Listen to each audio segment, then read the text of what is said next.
오늘은 본문 말씀을 가지고 하는 것이 아니라 보는 것이다. 따라하시겠습니다. 하는 것이 아니라 보는 것이다. 라는 제목으로 말씀 증거하겠습니다. 이번 한 주 바이블타임 구약의 본문은 룻기였습니다. 룻기는 성경에 나오는 여러 책들 가운데 아주 특별한 말씀이라고 할 수 있습니다. 먼저는 이방 여인의 이름이 책의 제목이 되었다는 것입니다.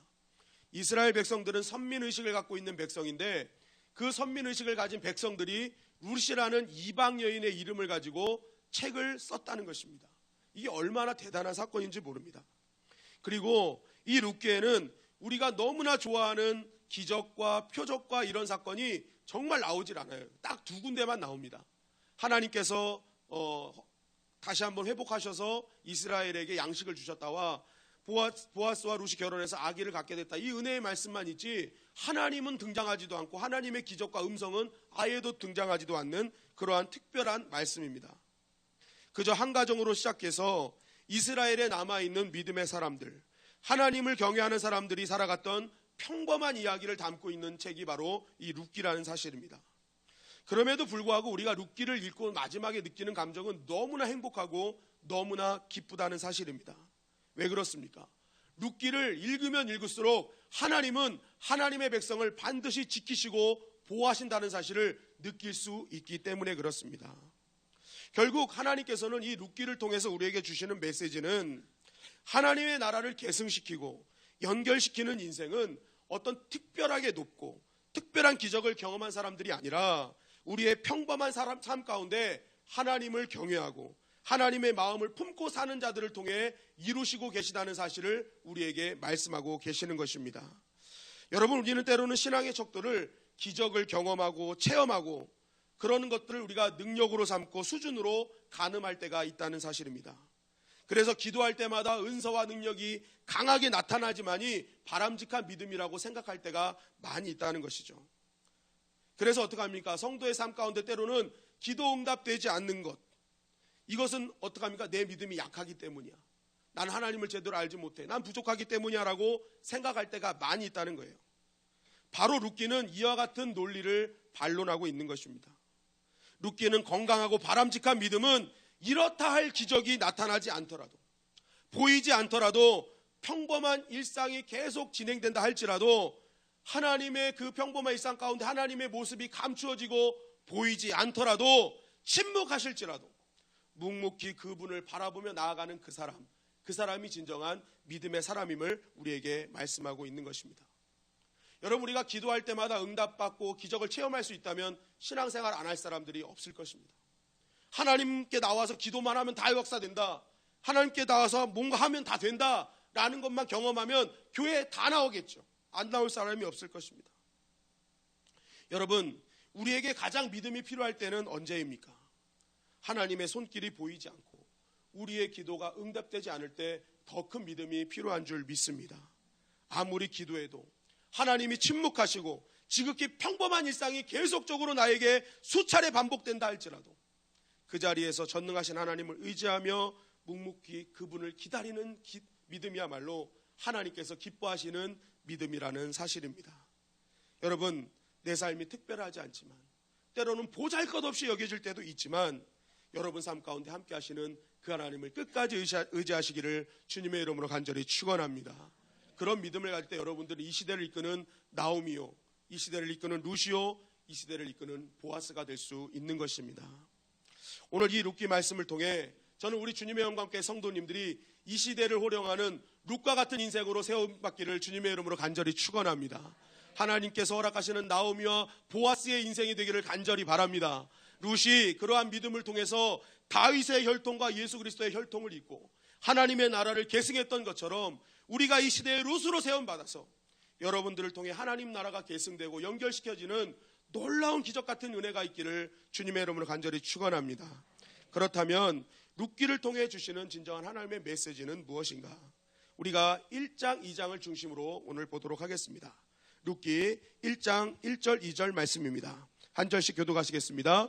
사사들이 치리하던 때에 그 땅에 흉년이 드니라. 유다 베들레헴 한 사람이 그의 아내와 두 아들을 데리고 모압 지방에 가서 거류하였는데 나오미요 그의 두 아들의 이름은 말론과 기련이니 유다 베들레헴 에브라 사람들이더라. 그들이 모압 지방에 들어가서 거기 살더니. 자, 룻기의 시대적 배경은 사사시대였습니다. 이 사사시대가 누구가 어떤 사사가 다스리던 시기였느냐라는 것은 성경에 기록되어 있지 않기 때문에 신학자들마다 의견이 분분합니다. 그러나 공통적으로 대충 이런 시대였을 것이다라고 유추하는 것이 마지막 그 룻기에 나오는 족보들을 보면서 결국 사무엘 시대에 가깝지 않겠느냐. 그러니까 마지막 사사 사무엘과 연결되면서 사무엘 시대에 가까웠던 시대의 사람들이 아니었느냐라는 의견이 지배적입니다. 그런데 중요한 것은 무엇입니까? 이런 사사 시대에 이스라엘 전역에 흉년이 든 사건이 벌어진 것입니다. 이스라엘 전체에 흉년이 들자마자 이 베들레헴에 살았던 엘리멜렉이라는 사람과 그의 아내 나오미 그리고 두 아들 말론과 기론이 베들레헴을 떠나서 모압으로 이주하게 되었다라고 성경은 말하고 있습니다. 룻기 1장 3절 5절 한 절씩 교독하시겠습니다. 나오미의 남편 엘리멜렉이 죽고 나오미와 그의 두 아들이 남았으며 그들은 모압 여자 중에서 그들의 아들을 맞이하였는데 하나의 이름은 오르바요 하나의 이름은 루시더라. 그들이 거기에 거주한 지 10년쯤에 다 같이 읽겠습니다. 말론과 기륜 두 사람이 다 죽고 그 여인 두 아들과 남편이 뒤에 남았더라. 자, 이렇게 베들레헴을 떠난 가정이 10년도 안 되어 풍비박살이 났습니다. 아버지이며 가장이었던 아비멜렉이 죽고 그 두 아들 말론과 기론도 죽게 되는 일이 벌어지게 된 것입니다. 10년 만에 말도 안 되는 처참한 가정, 무너지는 가정이 되어버리고 말았던 것입니다. 그렇다면 이런 일이 벌어진 이유가 무엇인가? 성경은 우리에게 직접적인 언급은 하지 않고 있지만 오늘 말씀을 통해 우리가 깨달을 수 있는 것은 결국 그들은 하나님께서 약속하신 땅을 떠나는 결단을 하였기 때문에 그렇습니다. 여러분, 베들레헴은 빵집이라는 뜻입니다. 베들레헴은 하나님께서 허락하신 양식을 주는 땅, 그것이 바로 베들레헴이었습니다. 그런데 이 하나님께서 주시는 양식을 약속 삼고 살아가는 이 하나님의 백성들이 결국 빵이 떨어지니까 어떡합니까? 그곳을 떠나 모압으로 갔다는 것입니다. 바로 여기서부터 문제가 생긴 것입니다. 여러분, 모압은요, 아브라함의 조카 롯이 그의 딸과 근친상간을 해서 낳은 족속이 모압 족속이었습니다. 그런데 이 모압 족속은요, 어떻게 보면 이스라엘과 친척 간의 관계인데 그럼에도 불구하고 출애굽 때에 이스라엘 백성들이 가는 땅 길을 열어주지 않는 그러한 일을 서슴없이 자행했습니다. 또 광야에서 이 모압 여인들이 이스라엘 남자들을 유혹해가지고 이 이스라엘 백성들이 혹독한 심판을 받은 일도 있었습니다. 그래서 결국 신명기 23장에 보면 모압 사람들은 이스라엘 회중에 들어올 수 없는 그러한 경멸받는 가문이 되고 말았습니다. 또한 사사시대에도 보면은 모압 왕 에글론이 이스라엘을 지배하고 억압했던 역사도 있었습니다. 결국 이스라엘은 모압을 굉장히 기피하는 종족이요, 그것을 가까이 하는 것으로만으로도 수치로 경멸로 여겼던 그러한 관계에 있었던 사람들이었습니다. 그런데 이렇게 하나님이 기뻐하지 않고 총에 들어오지도 못하는 그러한 모압 땅, 단지 내가 먹을 것이 없다는 그 이유 하나만으로 하나님의 백성은 하나님 주신 양식을 기다림에도 불구하고 그들은 어떻게 했다는 거예요? 하나님이 그렇게 경멸하는 그 땅으로 발걸음을 옮겼다는 것입니다. 여러분, 특별히 엘리멜렉이라는 뜻은 나의 하나님은 왕이시다라는 뜻입니다. 이 가장의 이름은요, 하나님을 왕으로 삼고 살았던 인생이었습니다. 사람들이 엘리멜레가 부를 때는 하나님은 너의 왕이다, 하나님은 너의 왕이다 하고 불렀던 것입니다. 그러면 적어도 하나님을 왕 삼고 살아가는 인생. 여러분, 사사시대의 핵심이 무엇입니까? 왕이 없었더라.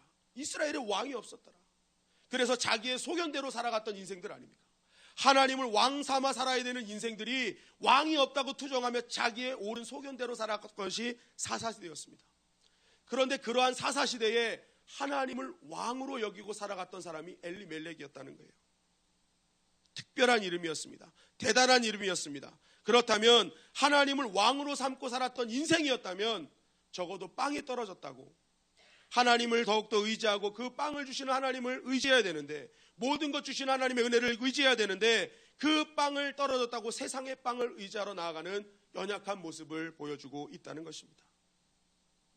문제가 생기자 아버지 하나님을 찾기보다는 눈에 보이는 답을 찾으러 떠나는 그러한 가정의 말로를 보여주고 있는 것입니다.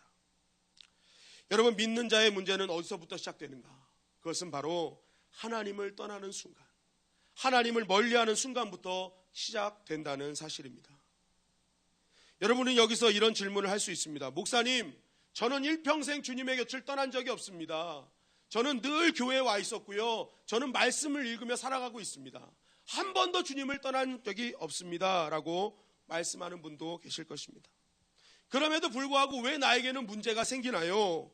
라고 반문하는 분도 계실 수 있습니다.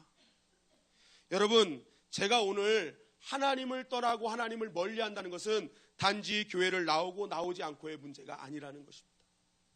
여러분, 말씀을 읽고 읽지 않고 기도를 하고 안 하고의 문제가 아니라는 거예요. 창세기 3장 6절 말씀입니다. 다 같이 읽겠습니다. 시작. 여자가 그 나무를 본즉 먹음직도 하고 보암직도 하고 지혜롭게 할 만큼 탐스럽기도 한 나무인지라. 여자가 그 열매를 따먹고 자기와 함께 있는 남편에게도 주매 그도 먹은지라. 하나님께서 천지를 창조하시고 모든 것을 허락하셨어요. 그런데 유일하게 허락하지 않은 것이 있었습니다. 선악을 알게 하는 나무의 열매는 먹지 마라. 선악과는 먹지 말라 했습니다. 그런데 하나님이 창조하신 이 아담과 하와가 어떻게 합니까? 그 말씀을 어기고 선악과를 따먹었어요. 그런데 보세요. 그들이 선악과를 따먹은 뒤에 바로 내쫓겼습니까? 그렇지 않잖아요. 그들은 여전히 동산 안에 있었습니다. 하나님이 허락하신 동산 안에 거닐고 있었어요. 중요한 것은 무엇입니까? 그러나 동산 안에 있다고 해서 문제가 해결된 것이 아니었다는 것입니다. 여러분, 여기서 선악과는요, 고대시대 관용어로 따지면요, 판단력이라는 단어로 해석된다고 합니다. 판단력. 결국 선악과를 따먹고 안 먹고의 문제는 어떤 차이가 있느냐? 선악과를 먹지 마라 하는 것은 너의 인생은 너희가 판단하는 것이 아니다. 나의 판단을 따르는 것이다 라고 하나님 명령하신 거예요. 너희는 나의 창조물에 불과하니까 너의 인생은 나의 뜻, 나의 계명, 나의 말씀에 순종하고 나의 판단에 따르는 것이지 결코 너희들의 판단에 의해서 너희들이 살아가는 것이 아님을 하나님은 말씀했던 것입니다. 그런데 아담과 하와가 그것을 따먹는 순간 어떻게 된 거예요? 이제는 하나님의 판단으로 살지 않겠습니다. 내 판단, 내 뜻대로, 내 마음대로 살겠다는 그러한 모습을 하나님께 보여드린 것입니다. 여러분, 성경은 바로 이것이 죄요, 이것이 하나님의 떠난 자의 모습이라고 말씀하고 있는 것입니다. 우리가 하나님을 떠났다, 하나님을 멀리한다라는 것은 눈에 보이는 교회를 나왔다 안 나왔다로 가늠되는 것이 아니라 내가 내 인생을 내 마음대로 판단하고 내 뜻대로 살아가느냐 아니냐에 따라서 그 사람이 하나님을 떠났다 멀어졌다는 것을 기준이 될 수 있다는 것입니다. 우리는 지금 눈에 보이는 교회에 나왔지만 이 교회에 앉아 있어도 하나님과 떠나 있는 인생이 있을 수 있어요. 그러나 여러 가지 사정으로 교회 못 나왔지만 그곳에서는 하나님 오히려 떠나지 않고 하나님과 함께하는 백성도 있다는 사실입니다. 왜 그렇습니까?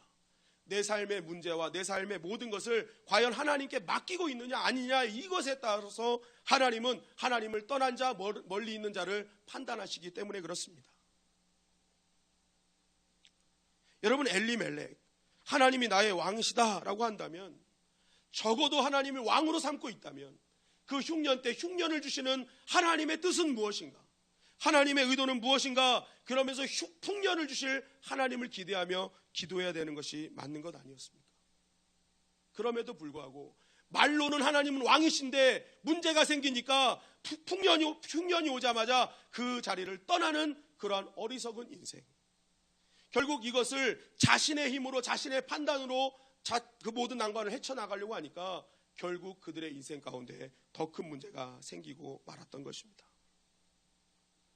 우리가 보이지 않는 하나님을 의지하기보다 보이는 현상에 나의 인생과 나의 가족을 맡기니까 결국 무너지게 되어 있다는 것이죠. 사무엘하 6장 18절 말씀입니다. 다 같이 읽겠습니다. 시작. 다윗이 번제와 화목제 드리기를 마치고 만군의 여호와의 이름으로 백성에게 축복하고. 자, 다윗이 왕이었습니다. 왕의 역할은 무엇입니까? 나라를 통치하고 나라를 지도하고 막 하는 거예요.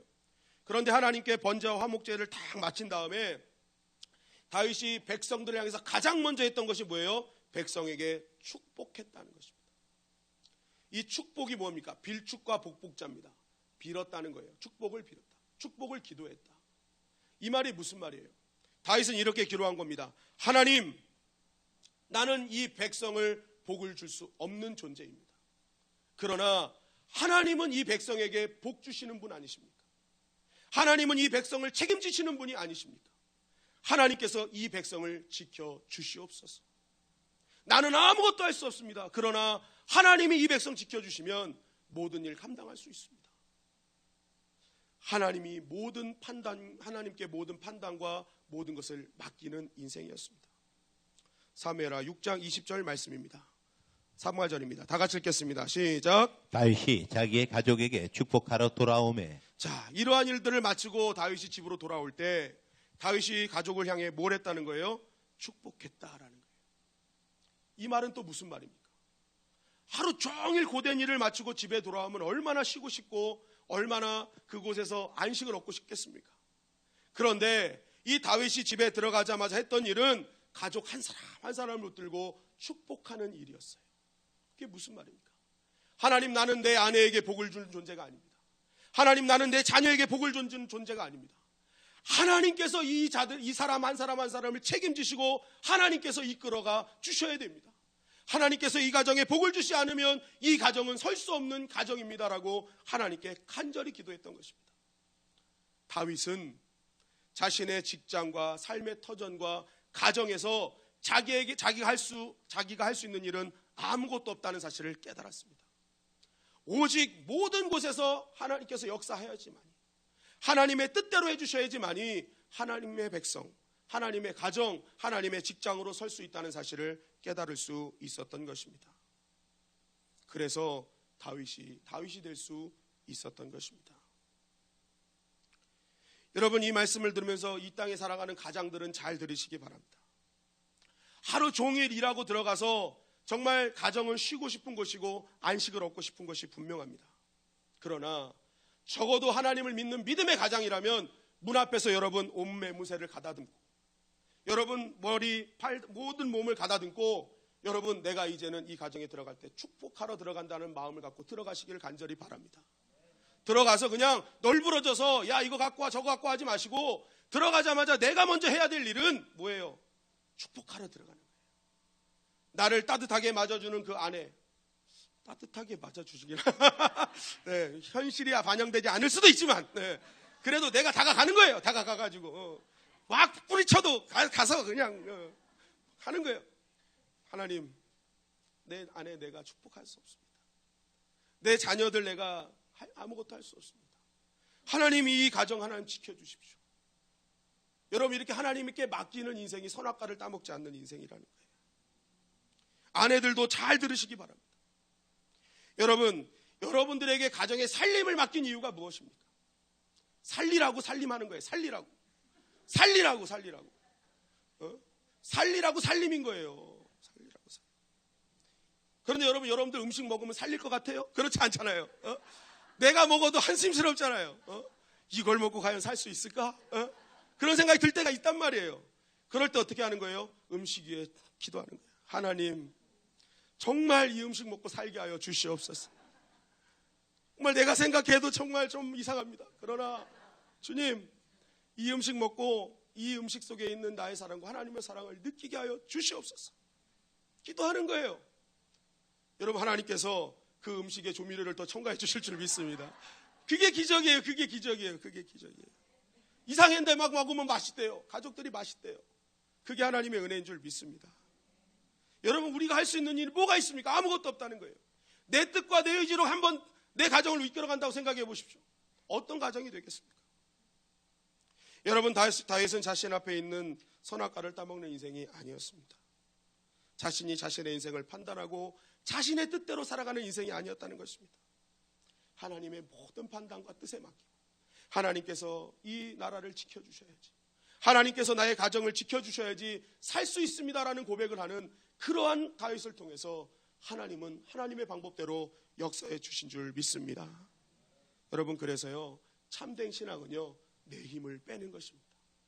내 힘을 철저하게 빼는 거예요. 제가 이제 금식을 10주째 했습니다. 10주째 했는데 한 이틀 동안에는 괜찮아요. 막 그냥 뭐 그동안 채워놓은 게 있기 때문에 막 괜찮아요.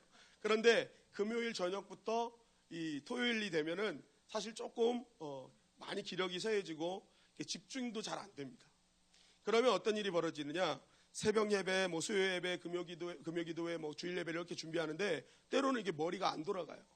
막 연결도 엉망으로 되고 막 이상합니다. 그러면 그냥 이렇게 던져놓습니다. 하나님, 나 이제 힘 없어요. 하나님 마음대로 하세요. 이제 하나님이 하셔야 됩니다. 그렇게 던져놓습니다. 그리고 가만히 이러고 있어요. 가만히 이러고 있어요. 여러분 가끔가다 여러분 은혜롭고 설교가 딱 얻어 걸릴 때가 있으면요, 그건 제가 한 게 아닙니다. 그건 제가 한 게 아니라 그 얻어 걸렸을 때 그 하나님 하셨구나 여러분 생각하시면 돼요. 저는요 여러분들에게 은혜를 줄 만한 능력이 없는 사람이에요. 그러나 하나님께 맡기니까요 하나님이 은혜를 베풀어 주시더라는 것입니다. 그래서 신앙은요 하나님을 보는 것입니다. 여러분 부부와의 관계도 그렇더라고요. 집사람은 제가 금식하란 말도 안 했는데 따라해요. 그러다 보니까요 금요일 토요일 때면 둘 다 눈이 좀 풀려 있어요. 그러면요 말할 힘도 없어요. 말할 힘도 없어. 그러면 이게 좀 기분 나쁜 일이 벌어지거든요. 그런데도 말할 힘이 없으니까 아유 될 대로 되라 하나님 어떻게 해주세요 이렇게 되는 거예요. 여러분 신혼의 기분으로 살고 있습니다. 신혼의 기분으로 살고 있어요. 신혼의 기분으로. 혹시 아직도 으르렁대는 분이 있다면 저와 함께 금식에 동참하시길 바랍니다. 부부관계가 달라져요. 부부관계가 달라져요. 너무너무 행복해져요. 힘 빼니까 행복해져요. 힘 빼니까 행복해져요. 여러분 은혜를 주시는 분도 하나님이고 걷어가시는 분도 하나님이십니다. 그래서 모든 것은 주님께 있음을 아는 것, 모든 나의 인생의 판단과 뜻이 모든 선택까지도 하나님께 내어드리는 믿음, 결정권과 소유권까지 하나님께 드리는 믿음, 그것을 붙잡을 때에 하나님께서는 은혜를 베풀어 주시는 것입니다. 여러분 받은 은혜가 있습니까? 그 은혜를 빼앗기지 않기를 원한다면 하나님과 멀리하지 않기를 간절히 바랍니다. 여러분들의 뜻, 결정권, 소유권까지 하나님께 내어드림으로 말미암아 나의 인생을 주관하시는 분 하나님이시오. 나의 가정과 나의 모든 삶의 터를 이끌어가시는 하나님이심을 고백하면서 여러분 더욱더 믿음의 고백을 하는 저와 여러분들이 되시기를 간절히 바랍니다. 룻기 1장 6절 말씀입니다. 다 같이 읽겠습니다. 시작. 그 여인이 모압 지방에서 여호와께서 자기 백성을 돌보시사 그들에게 양식을 주셨다 함을 듣고 이에 두 며느리와 함께 일어나 모압 지방에서 돌아오려 하여. 자, 이렇게 허무하게 모든 가정이 무너지는 그 순간에 이 기쁜 소식이 들려왔습니다. 하나님께서 이스라엘 땅에 다시 은혜를 베풀어 주셔서 이스라엘이 회복됐다는 것입니다. 조금만 기다렸으면 이 회복된 은혜를 누렸을 텐데 떠나고 망가진 다음에 다시 한번 하나님 회복된 소식이 들려온 거예요. 조금만 기다렸으면, 그 은혜를 사모했으면. 너무 안타까운 거죠. 어쨌든 이 나오미의 귀에 하나님이 다시 이스라엘 땅에 역사하신다라는 은혜의 소식이 들려왔습니다. 그러니까 이 소식을 듣자마자 나오미가 했던 일은 무엇입니까? 당장 짐을 싸서 이제 모압 땅을 떠나서 이스라엘 땅으로 가기로 작정했던 것입니다. 하나님의 은혜가 쏟아지는 땅으로 가기로 작정을 했던 것입니다. 여러분, 회복의 은혜는 누가 누리게 됩니까? 바로 은혜를 사모하는 자가 누리게 되는 줄 믿습니다. 그런데 사모하되 더 나아가서 하나님의 은혜가 쏟아지는 자리를 찾는 자에게 더 큰 은혜가 역사되는 줄 믿습니다. 여러분, 내가 아무리 은혜를 외쳐도 내가 은혜의 자리에 나오지 않으면 은혜는 누릴 수가 없는 것입니다. 오늘 나오미 보세요. 은혜의 자리가 있다는 소문이 났습니다. 그러니까 어떡합니까? 자기 발로 찾아가는 것입니다. 은혜가 거기 있어? 그럼 내가 은혜를 찾아가야지. 내가 은혜가 있는 곳을 가야지 하면서 자기 발로 은혜의 자리로 찾아가더라는 것입니다. 여러분, 하나님을 사모하고 하나님을 찬양하는 자리, 예배하는 자리에 우리는 찾아가야 되는 거예요. 여러분, 하나님은 어디에나 계십니다. 그러나 하나님이 특별하게 은혜를 부어주시는 곳이 있다는 거예요. 그곳이 어디입니까? 하나님의 교회인 거예요. 교회. 하나님을 사모하는 자들이 모인 이곳, 하나님의 역사를 기대하는 자들이 모여서 찬양하는 이곳은 특별하게 하나님이 구별된 장소요, 하나님께서 은혜를 베풀어 주시는 장소라는 사실입니다. 여러분, 그래서 믿음은요, 교회 중심으로 하는 것입니다. 그래야 어떻게 해요? 내가 은혜 중심으로 살 수 있는 것입니다. 구약에 보면 유월절, 칠칠절, 초막절 모든 절기마다 하나님은 모든 성인된 남자들은 찾아와라, 재물을 갖고 찾아와라, 빈손으로 오지 마라 하나님 명령하십니다. 어떻게 보면 굉장히 무거운 의무처럼 보입니다. 그러나 여러분, 여기서 우리는 하나님의 마음을 읽을 수 있어야 되는 것입니다.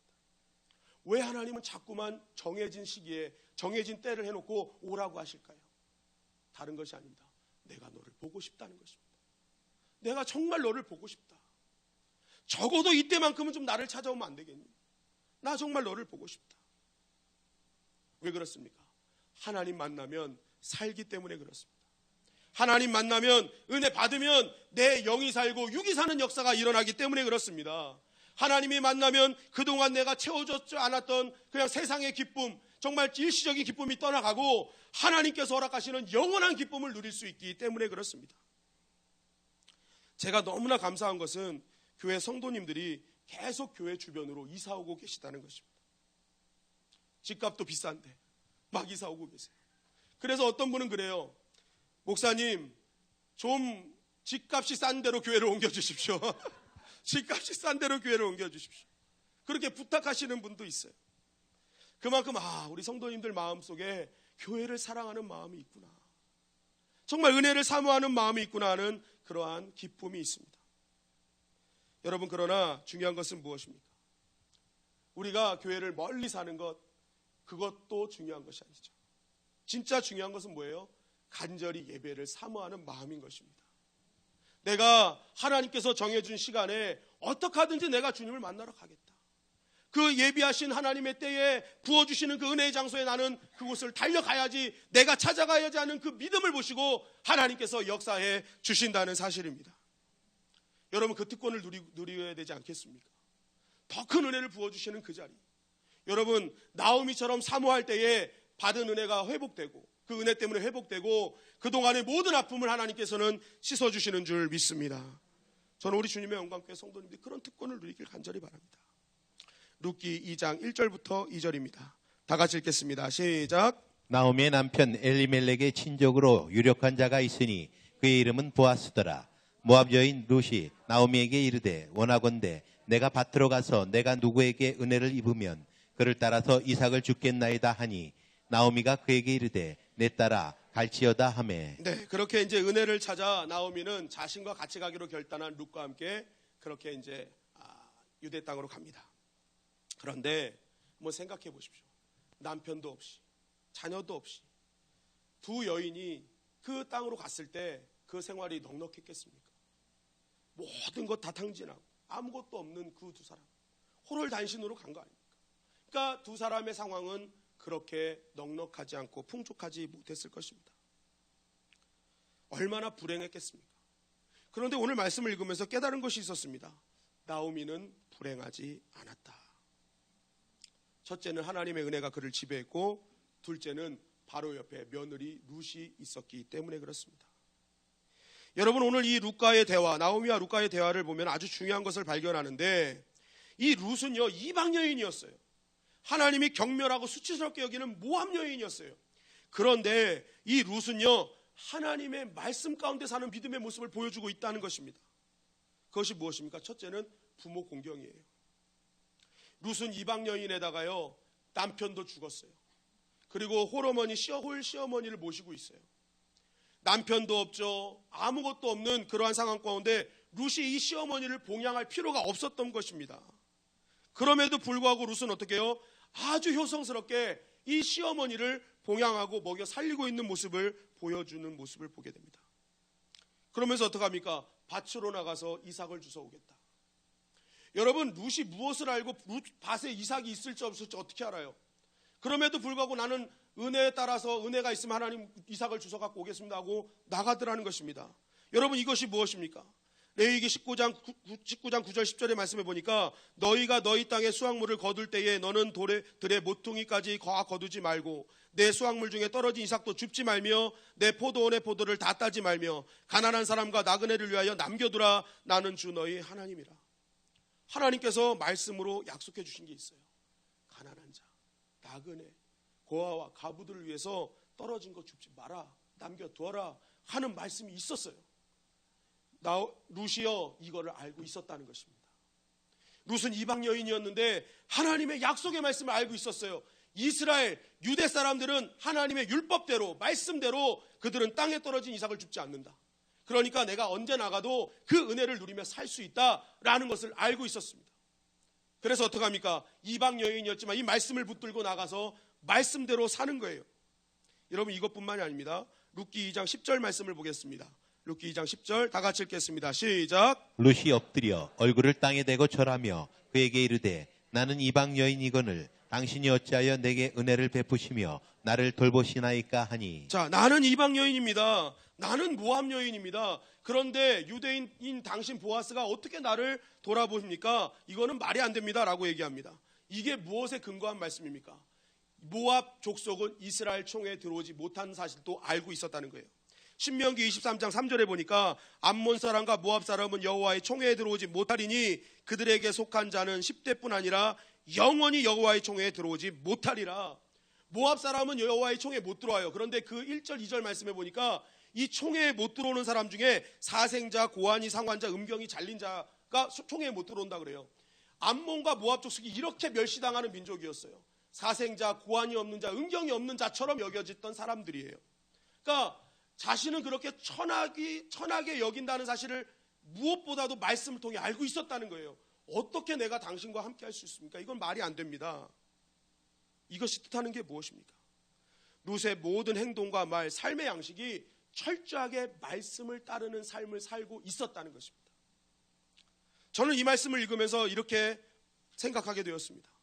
야, 이방 여인이고 정말 세상적으로 보면 이스라엘 총회에 들어갈 수 없는 멸시받고 경멸받는 그러한 여인이 다윗의 할머니가 되고 예수님의 족보에 오르고 특별히 하나님의 혈통을, 하나님의 계대의 역사를 이룬 이유가 다른 것이 아니구나.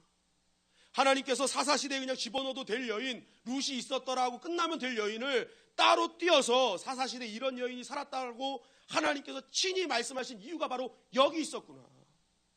그는 자신의 상황을 보는 인생이 아니라 어떻게든지 하나님의 말씀과 뜻대로 살기로 힘쓰는 여인이었기에 하나님은 사사시대, 하나님을 하나님답게 여기지 않는 그 사사시대, 말씀을 따르지 않는 사사시대에도 이렇게 살아가는 자가 있었음을 우리에게 알리시면서 너희도 사사시대와 같은 이 험악한 시대에 이렇게 살라고, 너의 모든 기준이 말씀이 되라고 하나님께서 우리에게 말씀해 주시는구나 하고 하는 것을 묵상하게 되었습니다. 여러분, 지금 하나님은 어떤 자를 찾고 선택하시겠습니까?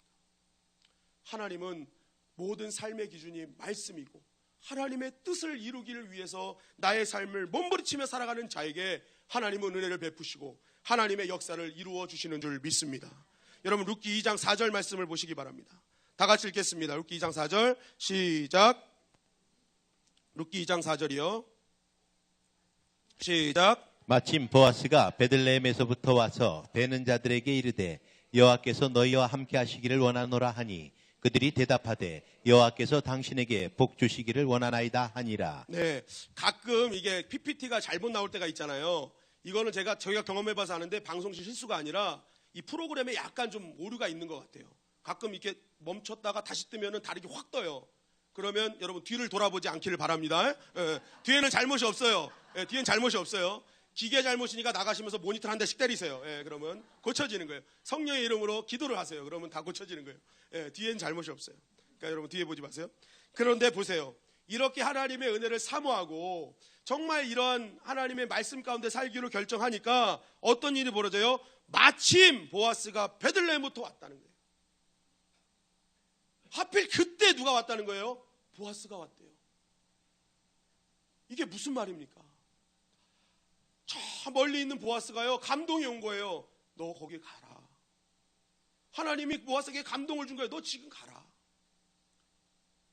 여러분, 여러 날 와도 되잖아요. 아무 때나 와도 되잖아요. 룻이 이삭 죽고 간 날 와도 되잖아요. 그런데 룻이 이삭을 주우러 간 그 마침 그날에 보아스가 왔다는 사실입니다. 이것이 뜻하는 게 뭘까요? 하나님의 말씀대로 하나님의 은혜를 사모하는 자에게는 마침 주시는 은혜가 있다는 사실입니다. 하나님의 때, 하나님의 방법대로 그 사람에게 도울 자와 모든 하나님의 은혜를 부어주시는 그 때를 하나님께서 누리게 하신다는 사실입니다. 여러분, 바로 이때 와서 어떡합니까? 외국인이었던 룻이 한눈에 보이는 거예요. 여러분 다 있을 때 외국인 한 사람 앉아 있으면 눈에 띄잖아요. 그죠? 그런 것처럼 유대인들이 다 이삭 죽고 있는데 웬 외국 여인이 한 명이 이삭을 죽고 있는 거예요. 그러니까 궁금해진 거예요. 저 여인이 누구냐? 왜 그러냐 했더니 그 모든 사환들이 그걸 다 얘기를 해주는 거예요. 그러면서 결국 어떻게 합니까? 보아스와 룻이 결혼하게 되었다는 사실입니다. 여러분, 하나님의 은혜가 이런 은혜인 줄 믿습니다. 마침 주시는 은혜라는 거예요. 우리에게 필요할 바로 그때 돕는 자를 보내시고 필요할 그때 은혜를 내리셔서 우리의 부족한 모든 것을 채워주시고 하나님의 한량없는 기쁨으로 역사하시는 분이 우리의 하나님이라는 사실이라는 것입니다. 여러분, 이 마침의 은혜를 받기를 주님의 이름으로 간절히 축원합니다.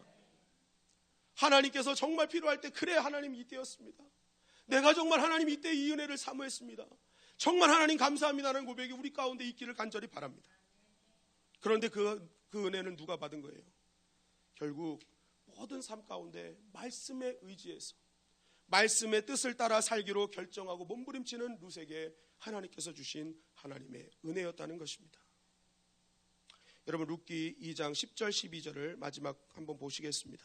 한 절씩 교독하시겠습니다.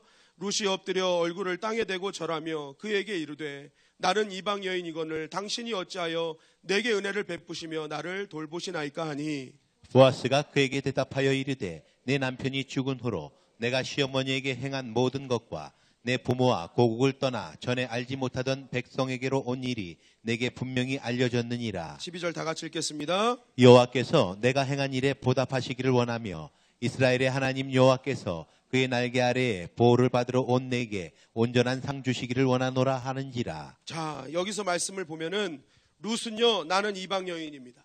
나는 자격이 없습니다. 나는 어떤 공로도 없습니다. 나는 하나님 앞에 나가고 이런 은혜밖에 부족한 여인입니다 라고 얘기를 하는 거예요. 그런데 보아스가 이야기합니다. 나 너에 대해서 다 들었다. 나 너를 다 보고 있었다. 그래서 이제는 너는 은혜 받을 자격이 충분하다. 여러분, 보아스는 오늘 우리에게 주시는 하나님의 음성이라는 사실입니다. 하나님은 오늘도 우리를 보고 계시고 하나님은 우리의 모든 행함을 다 알고 계십니다. 그래서 오늘 나에는 자격이 없어요. 부족해요. 연약해요. 정말 하나님 앞에 부끄러울 수밖에 없는 인생이에요. 그럼에도 불구하고 하나님은 괜찮다. 십자가의 은혜는 바로 그 모든 것까지 덮는 은혜이다. 나는 오늘 너에게 다가간다. 나는 오늘 너에게 은혜를 주길 원한다 하면서 주님이 말씀하신다는 사실입니다. 여러분, 우리는 자격과 공로로 하나님께 나가는 것이 아닙니다. 그것은 은혜가 아니에요. 하나님은 오늘도 말씀하세요. 괜찮아. 부족해도 돼. 너 그래도 끝까지 나 의지했잖아. 하나님 말씀대로 살려로 몸부림쳤잖아. 내가 너에게 은혜를 주겠다. 여러분, 이것이 십자가고 복음인 것입니다. 우리는 신앙생활을 하면서 나의 자격과 공과 기준이 되기도 합니다.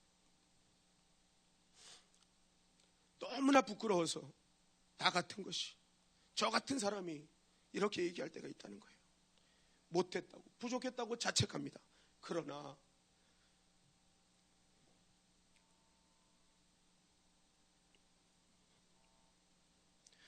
주님 오늘도 우리에게 말씀하시는 거예요. 괜찮아.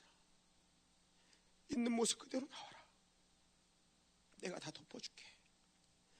주님이 말씀하시는 거예요. 너는 십자가를 통해 얻어진 나의 존귀한 자녀이다. 너는 그 은혜를 누릴 자격이 있어.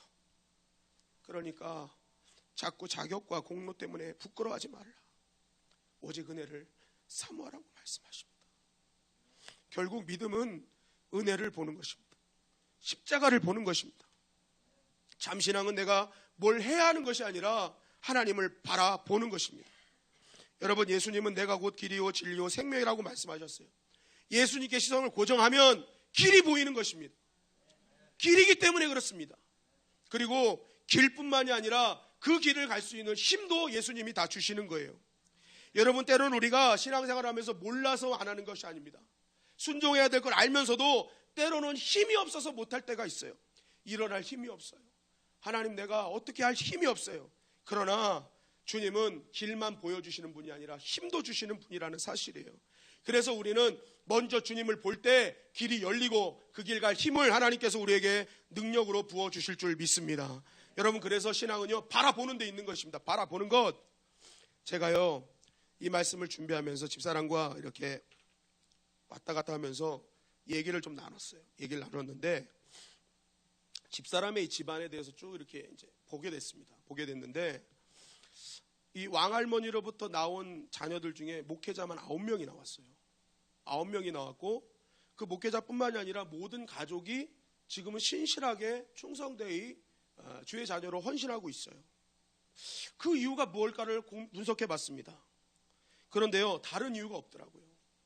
이분들이 예수님 믿기 전에는 정말 허랑방탕하게 살으셨는데, 얘기를 들어보면 허랑방탕하셨어요.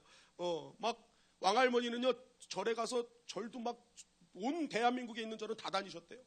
그러면서 그렇게 사셨다가 예수님을 믿고 난 후부터는 단 한 번도 예배의 자리를 빠지지 않았대요. 그리고 문제가 생기고 자녀에게 문제, 가정에 문제가 생기면 어떻게든지 기도의 자리로 나아가기 시작한 것입니다. 이 어린 자녀들이요, 부모 세대가 하나님과 약속된 시간을 빠지지 않고 교회를 가는 거예요. 그리고 문제가 생기면 뭔가 할 줄 알았는데 하나님 앞에 새벽부터 나가서 기도하기 시작하는 거예요. 자녀들이 그거를 보는 겁니다. 아, 교회는 가는 것이구나. 문제가 생기면 기도하는 것이구나. 그것을 보면서 자라니까 자녀들이 대대손손 예배와 기도의 생활을 잃지 않더라는 것입니다. 부모의 세대가 주님을 보고 그 은혜 받은 부모를 아이들이 보니까 하나님께서 그 가정을 이렇게 신앙의 가정으로 만들어 주더라는 것입니다. 자녀에게 문제 있을 때 자녀만 보면 여러분 자녀 망하는 거예요. 자녀에게 문제가 있을 때 여러분 부모는 기도하러 가는 것을 보여주시기를 간절히 바랍니다. 나는 주님만 본다. 주님이 너의 인생을 책임지신다는 확실한 믿음을 보여줄 때 자녀도 문제가 생기면 주님을 보게 되어 있는 거예요. 보는 대로 가는 것입니다. 보는 대로 가는 것이에요. 여러분, 초대교회는 보는 교회였습니다. 초대교회는 아무것도 없었어요. 성가대가 있는 것도 아니고 음향시설, 에어컨, 이렇게 귀한 것들 갖춰져 있는 교회가 아니었어요. 사람들도 노예들이 주된 세력들이었습니다. 가정에서도 모일 수밖에 없었어요. 그러나 초대교회는 하나 있었어요. 주님을 바라보는 것 있었습니다. 주님 바라보는 거 하나밖에 없었는데 그들이 모일 때 말씀을 전하면 3,000명, 5,000명이 변화되는 역사가 일어났습니다. 나중에는 인원도 셀 수 없어서 허다한 무리라고 얘기합니다. 너무 많이 모여서 셀 수가 없을 지경으로 모였습니다. 세상을 뒤집고 흔들어 놓는 교회가 되었어요. 그런데 그 교회는 아무것도 없었어요. 단 하나, 주님 바라봄이 있었습니다. 모든 성도들이 모일 때마다 하나님 한 분 바라고 성령의 은혜를 바라는 그 믿음이 있었던 것입니다. 강력한 교회를 꿈꾸신다면 여러분, 모일 때마다 주님 바라보는 우리 모두가 되기를 주님의 이름으로 간절히 축원합니다. 우리 교회는 이것이 없어 저것이 없어 이것이 부족해가 아니라 우리 교회가 주님 바라보지 못함을 탄식하며 주님 바라보기를 원하는 교회가 되기를 힘써야 되는 것입니다. 여러분, 교회가 무력해지는 이유는 다른 것이 아닙니다. 모든 것이 다 준비됐음에도 왜 교회가 무력해집니까? 바라봄이 없기 때문에 그래요. 같이 하나님을 바라보는 그 인내와 노력이 없기 때문에 그렇습니다. 저는 우리 주님의 영광교회가 무력한 교회가 아니라 강력한 교회가 되기를 소망합니다. 그럴 때마다 모일 때마다 어떻게 돼요? 주님 바라봅니다. 부족한 것 보여요. 주님 채워주시고 주님 하나 되게 하시고 주님 역사하여 주시옵소서. 그 기도가 있을 때에 초대교회로 돌아갈 수 있는 거예요. 초대교회로 돌아갈 수 있는 거예요. 오늘 룻기는 우리에게 말씀합니다. 하는 것이 아니다. 보는 것이다. 오늘도 살아계신 하나님을 봐라. 그 은혜를 사모해라. 또한 말씀을 봐라. 말씀으로 돌아가라.